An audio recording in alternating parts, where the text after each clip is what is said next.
place to ourselves. First though, here's St. Tiggywinkles.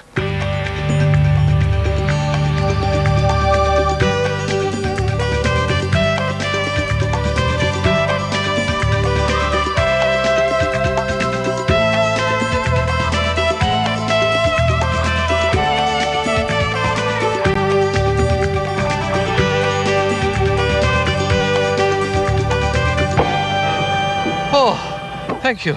Hello, everybody. You know, 10% of St. Tiggywinkles casualties are caused by road traffic accidents. Last week, we saw Les and Joe rescue a young buck which had been hit by a car, which didn't even stop. Well, any accident should be reported straight away to the nearest wildlife rescue centre. When the buck arrived back at the hospital, Les examined it to find out the extent of his injuries. The deer is weighed now, so the hospital team can assess the correct dosage for its medication. Let's put him down right next to it, Matt. And we'll put him on. Straight on. Yeah, can you zero it first? You're about right, 52.9. So say 50 kilo. Doesn't it? It looks floppier than the other one. Yeah, that one looks doubtful. Right, so let's X-ray then. Good lad. Good boy. Steady, steady. It's all right. It's all right. It's from Uncle Les. Hello. Shh. Okay. Yep. Happy. There's a hook in there, sir, so we can hook it up when let's have him right in.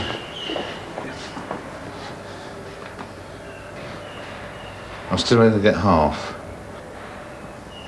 It's level. You happy with that? Happy as we'll ever be, I think. We're going to get that.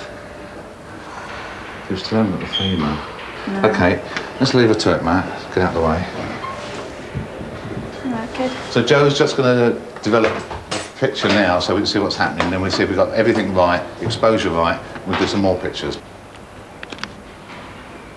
So this is a complete pelvis.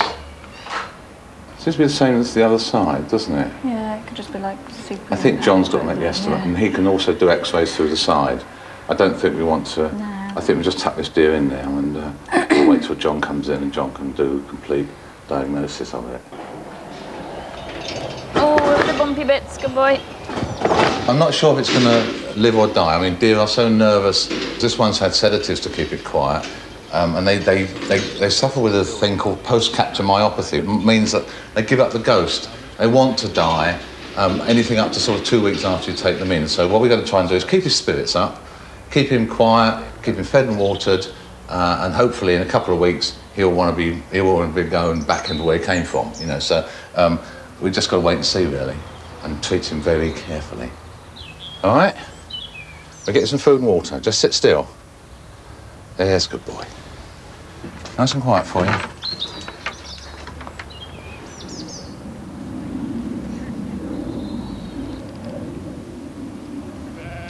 More than 3,000 hedgehogs are rescued by the hospital every year.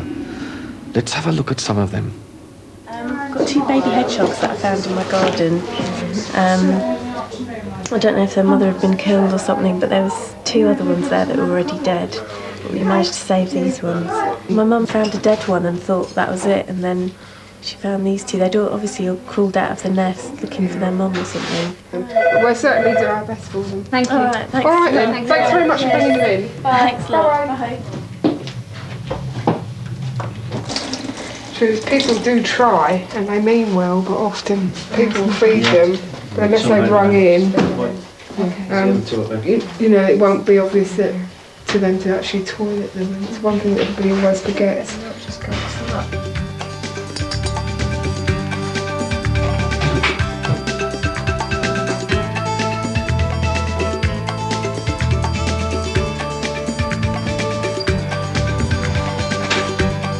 This is goat's milk, of course, not cow's milk.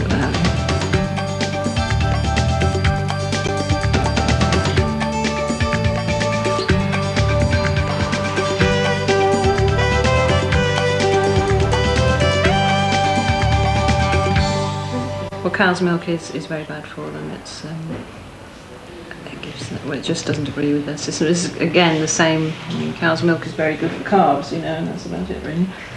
Goat's milk we find is much better for young animals. Good morning. Good morning.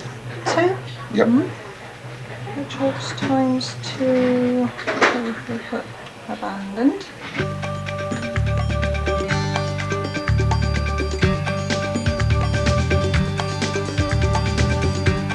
What's that?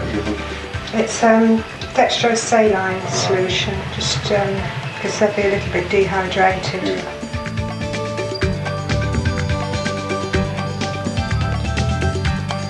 Now we're going to see a young friend of mine. Hugo! How are you? How did you get in here, you poor thing? Well, you better go and have lots of meals, you know. Because you see, hedgehogs have to weigh 600 grams before they can be let out of here. Otherwise, they might not last the winter. So you better get a few meals inside you, hadn't you, Hugo, eh? Poor thing, you must be lonely. Does your mummy know you're here? Huh? Let's see how much you weigh, shall we, Hugo? Oh, that's well over 600. You could go now. Oh, silly me. It's because I'm sitting on here as well, isn't it? A lot of the hedgehogs that we're getting at the moment are coming in with dehydrated and they're very poor condition because of the heat, because of where they are. So what we've been doing is we've been feeding them up, getting them fit and healthy. Now we'll release them somewhere where they can survive very easily. You can see here's a fit and healthy hedgehog. So what we'll do is we'll put the box on its side, I think, and then they can Come and go. use that as a base for a short time while they get used to the place. Thank you. And what could be the ultimate temptation there, if they want it.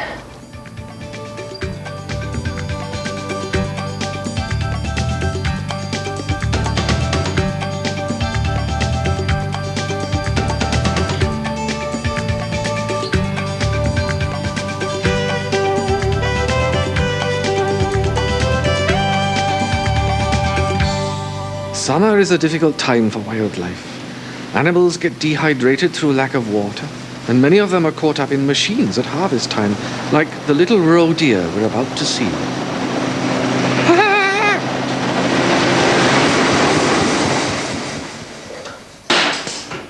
What's happened is she's had the bottom of her leg chopped off, which is the foot, and all the hoof is gone, so she's just got a piece of bone sticking out. She's probably going to have to lose the whole leg eventually. It'll have to be amputated. How it happened was she was lying in a field of corn, which was being harvested, or hay, whatever, and the combine harvester just picked her up in its, the things they cut the corn with. Just cut the end off the leg. What we're doing here is just taking a swab and we'll now find out what bacteria are in there so we can sort of target the bacteria quickly without to muck about. So this is just a specimen of what bacteria are in there. Calm down. It's all right. That's all we're going to do for now. All we've done is just dress the leg to keep it clean, put some antibiotic and some disinfectant on it. Then a couple of days till she settles down, then we can have a good look at the leg, and then when John the vet's in, he can actually operate on the leg, but she's got a week or so yet to really sort of put her strength back on. At the moment, we're just going to tuck her into one of our deer sheds, which are deer intensive care, and then Lisa here can mother him for the next few days and get him back on his feet.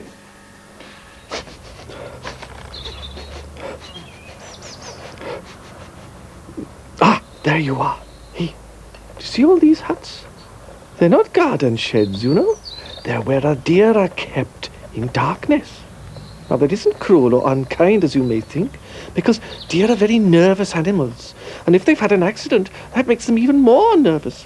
And so they might panic and fling themselves about the place and do themselves an injury, or even worse, have a heart attack, unless they're kept in the dark and peace. And in the corner there is Lisa's deer. If we're very quiet, we may be able to see her feeding it.